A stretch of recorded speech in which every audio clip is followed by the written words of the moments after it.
Welcome back to the KOA Morning News. We are standing in the studio. We're standing. We are. And standing next to me is Lori Horton, and she's going to be talking to us about how to make strawberry cream cloud bread.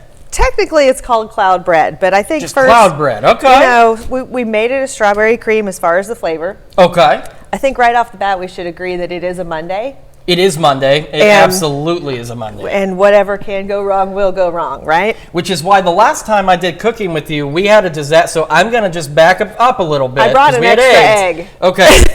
I'm going to let you handle the eggs here. I appreciate that. We're starting this month with a little bit of a series that we're going to do some of your favorite recipes that you guys are seeing on all of the apps. Okay. So regardless whether you watch the Reels, whether you're on the Clock app, the Book of Faces, whatever you enjoy, right. You're going to have seen some of these recipes probably multiple times. And some of them are going to be hits and some of them are going to be misses, but we'll talk a little bit about why.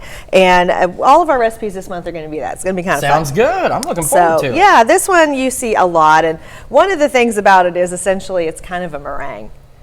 See, that's what I was noticing about what we had up in the display up here. It looked kind of meringue-like. Looks like it should be on top of a pie. But it is technically considered a bread. But yeah, we'll talk about why.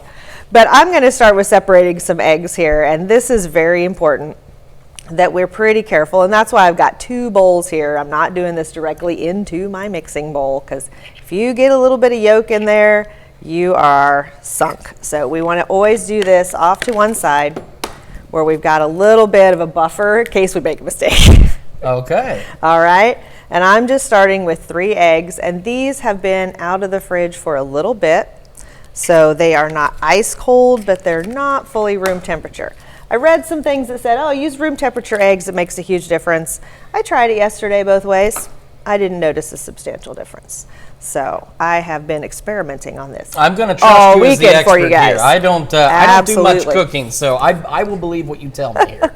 So I've got my egg yolks, and I'm going to start with them. Now, what I also experimented on a little bit here too was to see if a hand mixer would do this job. And quite honestly, it really doesn't. Okay. I tried. These are important notes. They are important notes. I don't think it matter any amount of time, and you're definitely not doing this with a hand whisk. I don't think anybody's got those muscles. So we had to get out the big dog and actually get our stand mixer involved in this. And all we're going to do on here is start with this. We're going to get our eggs a little bit foamy, a little bit frothy. So I'm going to make a little bit of noise here for you guys. We're going to turn this way up high. And just let this go for a few seconds. It won't take very long. Okay. And what is going to happen is a little bit of air start to get in there. Okay. And, easy peasy. Let this guy do the work for us, right? Right. That's what he's here for. That's what it's here for. Try and not put my microphone directly in there. So if you guys will be able to see this, where am I pointing here a little bit? Yeah. You can kind of see a little bit of frothiness on the sides. It's a little bit hard to catch that on the camera with my big deep bowl. Once we get done with that, we're going to add our sugar. We're going to add some cornstarch and a little bit of strawberry jello, just dry strawberry jello. And that's where we're going to get our strawberry flavor. Okay. Who doesn't like strawberry flavor? And makes it a really pretty pink color. So then we're going to whip the sap out of that until it really starts to look like meringue. Okay. All right. And when we come back later, we're going to show that. We're going to talk about it a little bit. And I kind of found an alternative use for this that I think is a little bit better than the bread. Okay. Lord, looking forward to that. And of course, as she mentioned, we'll be back when we switch over to the KOA Morning News on Fox 14 at 7 a.m. And we will be back with more news right here, right after this.